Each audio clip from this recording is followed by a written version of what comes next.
have a topology, a space X, and we have some given topology on X, and we have a family of subsets, of subspaces Vi that cover X, and on the sets Vi we have the subspace topology induced by our given topology. Then we can cook up a new topology on X, and this new topology is called the coherent topology. And this is as follows. A set C is closed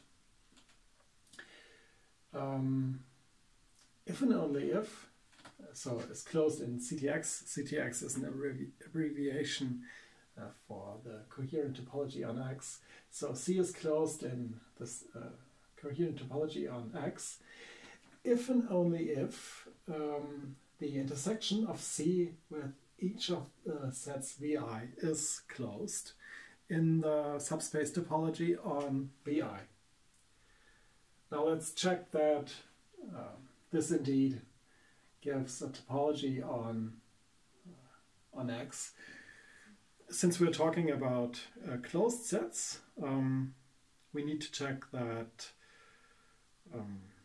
arbitrary intersections of closed sets are closed, and that finite unions of closed sets are closed. To check the axioms of a topology. So suppose we have an arbitrary intersection of sets of closed sets Cj, and we look at the intersection of this intersection with a set Vi. Then this is the same as the intersection of the sets Cj, Vi.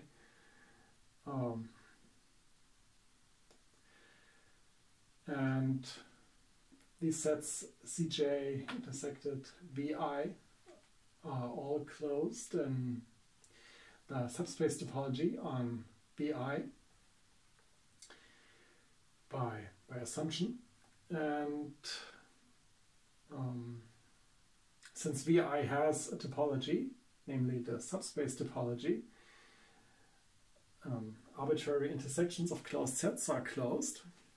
So this is closed and thus this is closed. And almost the same argument goes through for unions. So suppose we have a union of sets, a finite union of sets of closed sets Cj, and we intersect it with a set Vi. Then this is the same as a union of sets, as a finite union of sets Cj intersected Vi. And now again, since we have the subspace topology on Vi, and each of these sets is closed, their finite union is closed in the subspace topology on Vi. And thus we see that indeed this way of declaring a set to be closed in this new topology does indeed endow X with a topology, and thus we can speak of the coherent topology. Now let's look at one easy property that he mentions in pathing. Suppose we have X, which is now endowed with a subspace topology, and we have a map from X to some topological space Y. Then the following is true. This map F is oh, I'm sorry, I can't jump into the picture.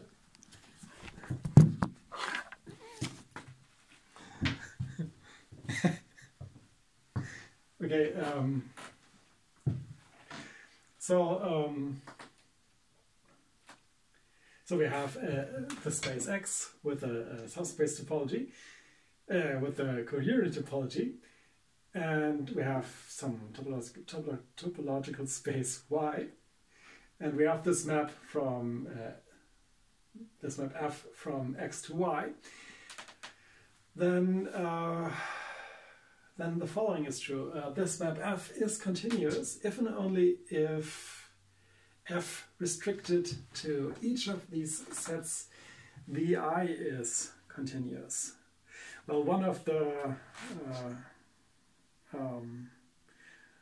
two directions, of course, is trivial, because if F is continuous as a map from X to Y, then of course X restricted to a subspace is continuous, and the other direction is a direct consequence of the way we have defined the coherent topology. Namely, suppose we have a closed set C in Y. To check continuity, we need to prove that the pre-image f to the minus 1 of C is closed in the coherent topology on X.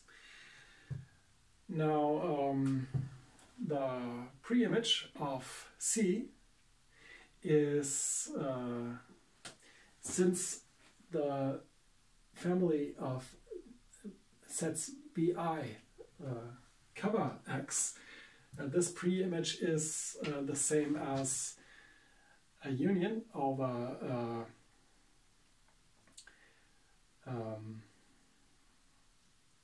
the pre-image of C of F restricted to VI. And this is what we are now assuming. F restricted to VI is continuous. This is what we are now assuming, and so the pre-image of C is this union. So it is indeed closed in the coherent topology, since its intersection with with each VI is of course this set, the intersection of f to the minus 1 of C with VI is f to the minus 1 of C, where f is restricted to VI, and this proves the statement saying that f is continuous if and only if f restricted to each of the sets VI is continuous.